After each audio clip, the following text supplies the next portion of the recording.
बेरोजगारी में अगर नेगेटिव पॉइंट भी होता ना तो उसके नीचे जाता। जितने भी जिले हैं सबसे नीचे है हरियाणा बेरोजगारी के मामले में। ये नाश होगा देश का, बट्ठा गोल कर दिया जी। वीर योजना से तो मजदूर आदमी जो यहाँ मजदूरी करता है ना वो भी ठीक है। उससे पहले जो नेता है ना IAS IPS उनके बच्चों को अग्निवीर में ले आया जाए। जो बैठे हैं ना बड़े बड़े पेट वाले नेता लोग, उनके बच्चों को अग्निवीर में ले आओ। इतनी बढ़िया योजना है। 2024 लोकसभा चुनाव के 2 चरण बीत चुके हैं, कहें तो तीसरे चरण के कल चुनाव है। आखिर लोकसभा चुनाव की 543 सीटों पर फैसला जनता करेगी। ये जनता EVM में कल काफी प्रत्याशियों की किस्मत तय कर देगी और जनता ये भी बता देगी 4 जून को कि आखिर कौन गद्दी पर बैठेगा, सरकार किसकी बनेगी। अब सबकी किस्मत सिर्फ जनता तय करेगी। कई प्रत्याशी अपनी किस्मत आजमाने में लगे हैं, जनता के आगे आकर वोट भी मांग रहे हैं, लेकिन जनता भी अपना मुद्दे अपनी चीजों को लेकर पक्का कर चुकी है कि इस बार मोहर किस पे लगानी है। हम भिवानी पर मौजूद हैं। भिवानी का ये मैनसी चौक कहा जाता है। आप देख सकते हैं ये मार्केट जैसी नजर आ रही है यहाँ पर, और यहाँ की जनता भिवानी की कहती है कि भिवानी में इस बार काफी टक्कर देखने को मिल रही है। हमने भिवानी की अलग अलग लोकेशन, अलग अलग जगह से आपको अलग अलग रिपोर्ट दिखाई है।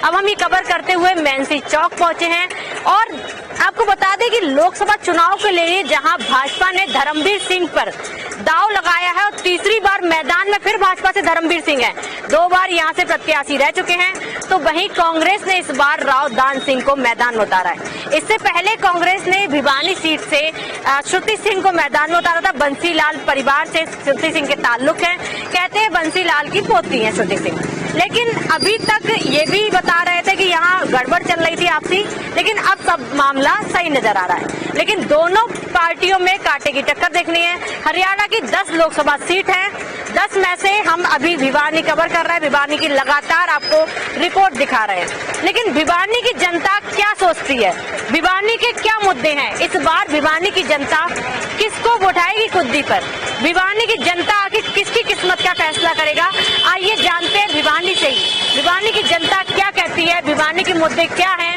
भिवानी की जनता इस बार किस पर मोहर लगाएगी, राव दान सिंह पर मैदान में उतारेगी, उन पर मोहर लगाएगी, या फिर धर्मवीर सिंह की किस्मत इस बार जनता खोलेगी। ये बात तो आइए जनता से ही जानते हैं। अंकल क्या नाम है? राजेश सांगड़ा। यहीं के रहने वाले भिवानी? बिल्कुल यहीं के। इस बार भिवानी का सियासी समीकरण कैसा है, क्या लग रहा है? ऐसा सियासी समीकरण तो भिवानी का कुछ नहीं है। ऊपर लोग सभी ऊपर कुछ है नहीं ऐसा, और ऊपर हिंदुत्व के अकॉर्डिंग मोदी जी है, और तो कुछ है नहीं, और मुद्दा नहीं है। और विपक्ष के पास क्या है, कुछ नहीं है।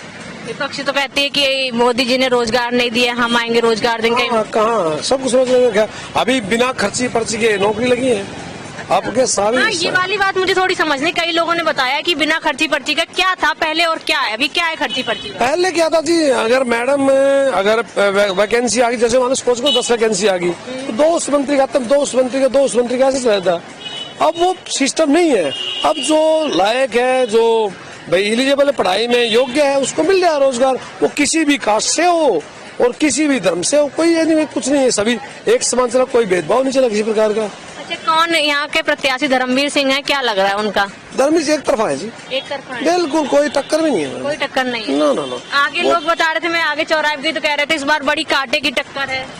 देखो जी, वो तो अलग अलग मंशा लोगों की। अब वोटिंग क्या हो, वोटिंग MP का वोटिंग होता है देश के प्रति, और देश का वोट है, देश का वोट देश क्यों जाएगा। ये बताइए यहाँ क्या क्या विकास हुआ है, कोई रोड बोर्ड बनवाया है, कोई मेडिकल कॉलेज, क्या मेडिकल कॉलेज बनवाया है, यूनिवर्सिटी बनवाई है। और आप देखो रोडों पर पूरा ये आप हांसी गेट से जाओ, पूरे हांसी रोड से आके पूरी हांसी तक का 4 लाइन, हर जगह चारों साइड बहुत विकास कर चल रहे हैं, बहुत विकास कर रहे हैं। इस बार एक तरफा है, एक तरफा पूरी 10 की 10 है मैडम। रोहतक का थोड़ा समझना चाहें या फिर हरियाणा का क्या लग रहा है इस बार समीकरण? भिवानी का तो हमने आपसे जाना, हरियाणा का समीकरण क्या लग रहा है? 10 की 10 है मैडम। 10 की 10 भाजपा, कोई नहीं है फाइट में, कोई नहीं है। No, pure on tour only for Modi ji और भाजपा, कोई मुद्दा ही नहीं है किसी के पास। विपक्ष का तो मुद्दा ही नहीं है मैडम। विपक्ष तो कहते हैं कि इस बार मोदी जी के पास धर्म के अलावा मुद्दा नहीं है। धर्म का मुद्दा छोड़ दो, धर्म को छोड़ दो आप। धर्म की बात करें तो धर्म का मुद्दा तो मेन है ही। चलो हिंदुत्व की बात करें, धर्म तो हमारा है, हिंदू राष्ट्र है, हिंदुत्व की बात होगी।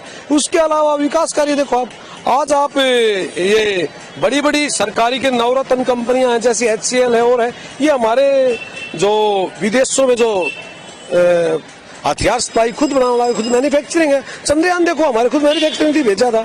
तो आपसे पहले कहाँ हुआ देश के अंदर विकास कार्य? मोदी जी मुमकिन है सब कुछ, सब कुछ मुमकिन है। देश के अंदर विकास की धारा चल रही है बहुत ज्यादा अच्छी तरह से।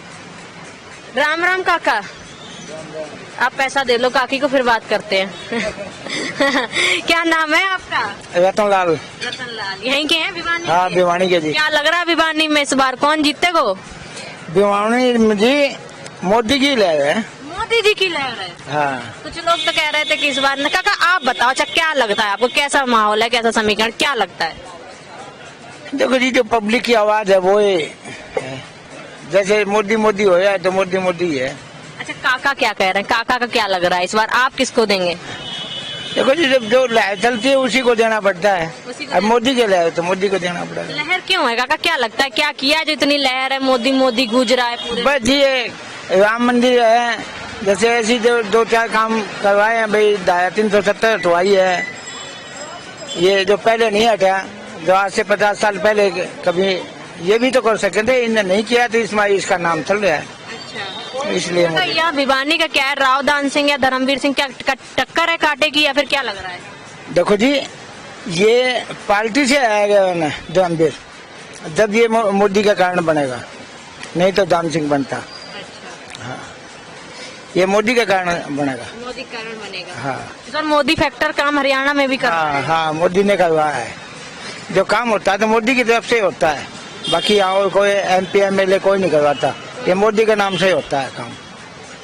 काकी आप क्या कहेंगी? काका ने तो बता दिया अपना, आपका भी वोट है, क्या कहेंगी, क्या लग रहा है भिवानी में इस बार? बेटा मेरे को तो क्या लग रहा है, मैं तो अनपढ़ हूँ, मेरे को तो पता नहीं कहते है। हैं महिला बहनें ही सबसे ज्यादा मोदी जी को बनाती, सरकार चुनती है, बड़े बड़े मुद्दे। इस बार किसको वोट देंगे? भाई सोच कर तो यही बैठी है, जो बच्चे कह रहे हैं मोदी को देंगे अच्छा, तो मोदी को ही देंगे। आपने ये नहीं सोचा, बच्चों से पूछा नहीं क्यों कह रहे हैं बच्चे, आपको क्या लग रहा है आपके काकी के लिए? भाई हम तो पूछा नहीं बच्चों से क्या है क्या नहीं कह रहे। नहीं, परिवार कह रहा है। हाँ, परिवार कह रहा है मोदी को बहुत कुछ करा है। अच्छा, क्या क्या कहते हैं बच्चे और क्या कहते हैं? बस ये कहते हैं लॉकडाउन में भी सबका पेट भरा, बेचारे को फ्री में दाने दिए खाने के लिए। अच्छा काकी, राशन वाशन यहाँ मिलता है, क्या है राशन का? राशन का क्यों नहीं है, जब लॉकडाउन में जो भूखे मरती थी दुनिया, किसके पास क्या था, तो खाने के लिए दिया अगले ने। किसको दिया था ईद से पहले? ईद से पहले जो इतने थे किसको दिया खाने के लिए? अपने अपने पेट भरे सबको। अब क्या है, मोदी ने चाहे कुछ भी करो, कैसे भी दिया, उसको दिया है, घर बैठे दिया अगले को, फ्री में करा, तेल भी किया, चीनी भी की, आटा भी दिया, गेहूं भी दिया कि तुम घर बैठे खाओ। भाई लॉकडाउन में बाहर ना निकलो, घर बैठे खाओ, तो अगले ने तो कराया ही तो है। राम मंदिर अब से कितना दिन बंद था, किसी को कराया उजागर? तो राम मंदिर का मुद्दा जो है हरियाणा में भी जोर पकड़ रहा है क्या? है हरियाणा में भी राम मंदिर का जोर पकड़ रहा है, चुनाव में लोग हरियाणा में भी राम मंदिर का मुद्दा हरियाणा में है, हरियाणा में है। और क्या? मुझे लगा था ये वाला राम मंदिर वाला फैक्टर सिर्फ यूपी गया है, तो चाहे हरियाणा तक भी आया है। हरियाणा तक तो पूरा है, हरियाणा तो पूरा है। जब ऐसे अच्छे काम कर रहा है अगला अच्छे काम, तो फिर उसके खिलाफ हम कैसे रहेंगे?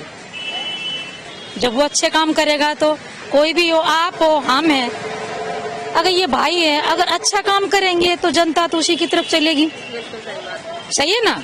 अब हमें क्या पता मोदी भैया अंदर क्या करता है क्या नहीं करता। हमें तो ये पता है कि भाई लॉकडाउन में दुनिया को इसको जिवाया है, सबका इन्हें इंजेक्शन भी दिए हैं, दवाई भी फ्री में दी है, दुनिया बचाई भी है इसको। क्या नहीं किया इसको, ये बताओ? किया है ना। आज तक इतने जने कोई बड़े बड़े उठे से भी उसने क्या किसने दिया? या कोई मर रहे हैं, कोई जी रहे हैं, कोई भूखा है, कोई धाप्या है, किसको संभाला है? ये बताओ। अगर आप कुछ कर रहे हैं तो उसका नाम चल रहा है। सही बात है आपकी, बिल्कुल ये बताओ। और आ रहे हैं क्या? ना जी, आपकी गाड़ी प्रेस देखा इसलिए सोचा पूछ ही लूं। वो तो बाइक ही है। बाइक ही है। क्या लग रहा है भिवानी का क्या है समीकरण इस बार? भिवानी में एक तरफा है जी, एक तरफा है, किसकी है? राव दान सिंह है, कांग्रेस से। राव दान सिंह है। बिल्कुल।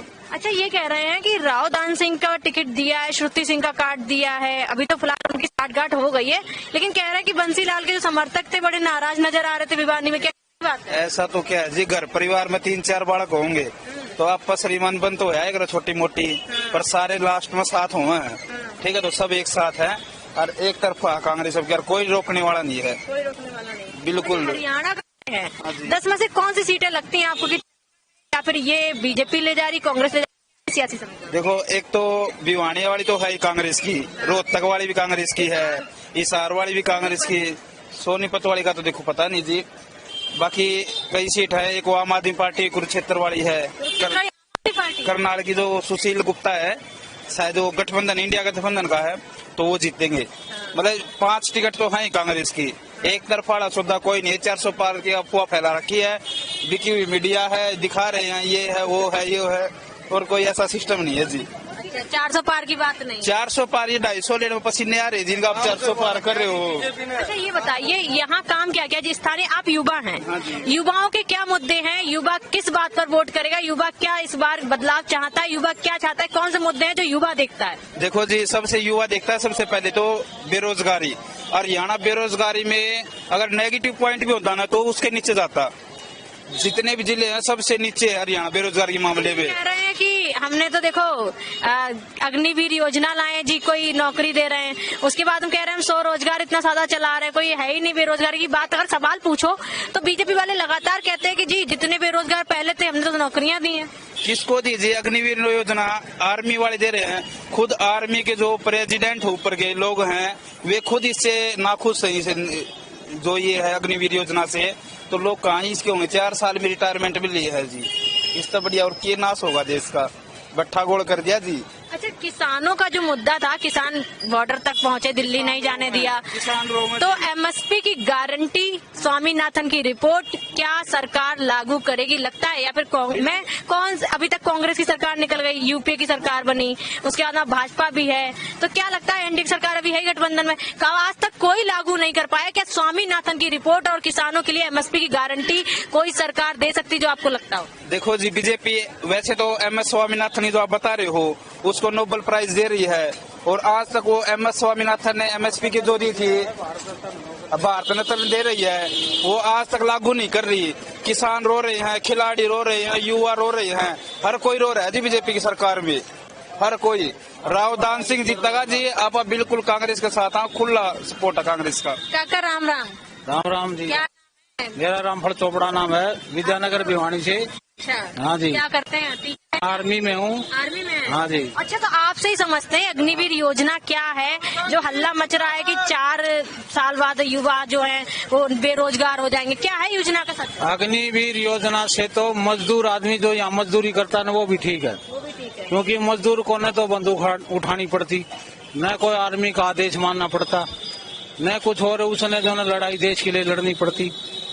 रही बात जैसे मजदूर के लिए कोई स्वास्थ्य रोजगार या कोई मेडिकल नहीं है, ऐसे ही आर्मी के अंदर जो अग्निवीर है इनके लिए कुछ नहीं भी नहीं है। नहीं है। क्या